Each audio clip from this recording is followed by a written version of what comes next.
Another just really important thing to think about in terms of what we're seeing with this 400-page release. They have told us over and over again that the White House is totally independent, right? That they're independent from the investigations into Trump.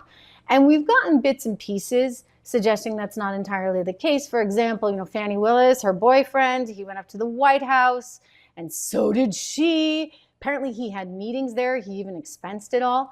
And then she went as well, and her people are like, no, she didn't meet with Kamala Harris. She was just at an event there. So they keep trying to say, there's no there, and that none of this is connected. But if you look at these documents, then it does seem as though they were trying very intensely to develop a case against Donald Trump, a criminal case against him for records mismanagement. So contrary to all of those assertions, it looks as though they were involved with this criminal referral was being attempted as far back as September 2021, which was 5 months before the official referral by NARA to DOJ in February of 2022. So that's obviously really, really, really concerning. And we have every reason to be worried about a kind of weaponization of the government. We saw it with the IRS during the Obama administration. You didn't want to be associated with the Tea Party movement for fear that the IRS was going to go after you more viciously, more aggressively than anybody else. And so this is why it's created such an unattractive and scary environment, I think, for a lot of people. It's like cancel culture on steroids if the government's involved with it too.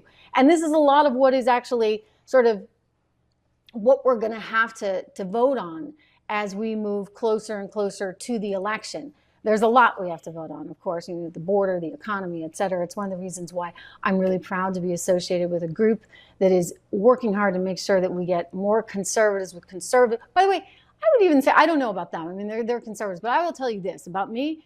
You got a good idea for the economy, a good idea for national security. I'm all in. I'm all in, because that's what we need.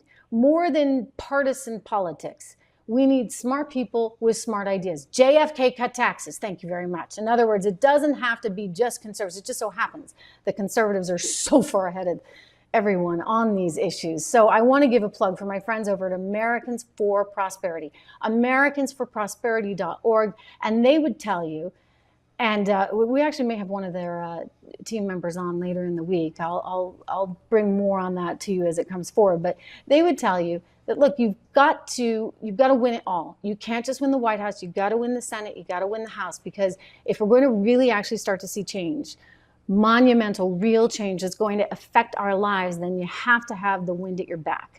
And you have to have everybody on board. And so they're aggressively working at a grassroots level all across the country to find the candidates and the races that are really going to tip the scale and move the needle. Because, again, we can't have an environment where you get a lone conservative fighting this uphill battle and doesn't have the ability to get stuff done. I think he can win over the Republicans, obviously, but you got to have enough Republicans there to win over. And you got to have everybody on the same page. Let's be honest. I mean, you're looking at this Mike Johnson situation right now, and the wheels are coming off the bus. I mean, he just went in, right? I understand why a lot of people were frustrated with McCarthy, because he kind of talked out of two sides of his mouth. I'd say Mike Johnson has been pretty consistent, but you can't just always have this infighting. I think Donald Trump would do a very good job at bringing people together, but you got to have the people to bring together. So they can't kill off themselves. You can't have the Democrats always killing them off, and you've got to elect a good group. So that's what americansforprosperity.org is trying to do. You should check them out. And it's one thing just after another. So again, we're learning so much, and we're going to learn more as we look at these 400 pages coming forward. But I would argue that, a lot of people were guilty of taking classified documents, sometimes not even knowing it, right? Stuff gets moved out in the middle of the night, I guess, and you're not even sure what's in the boxes. You had Mike Pence finding stuff at his house. I guess he volunteered, he called that one in. But, hey, Biden had it at his center that was heavily backed, actually, by Chinese money for UPenn. He had the think tank at University of Pennsylvania, but this was his DC office, and they found some of the documents there and some of them in the garage next to the Corvette. Mike Pence, guilty of similar stuff.